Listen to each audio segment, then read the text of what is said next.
And new this morning, the World Health Organization will hold an emergency committee meeting on the Zika virus today. The agency's director general says the virus is spreading explosively in the Americas. The committee will be examining whether the Zika outbreak should be classified as an international health emergency. Also today, officials in New York City are set to address the public after at least one person contracted the virus. So far, 24 countries have reported the cases of the virus.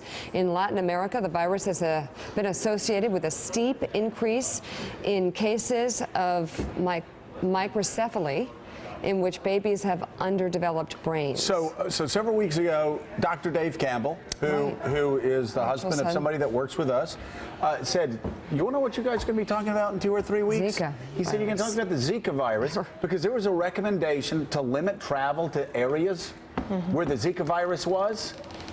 And they caved because the travel industry lobbied so hard against it because it would hurt their business. He said, so now we've made a decision based on dollars instead of health. And he said 2 or 3 weeks this is from going now, to bubble over. He said 2 or 3 weeks from now, you're going to be talking about the Zika virus. 2 minutes ago, Dr. Dave. That's what I get. Dr. Dave is exactly right, Mike. Exactly right. So now we have to deal with this. And how do you catch it? Is it airborne? From the mosquito. A mosquito bites you, yes.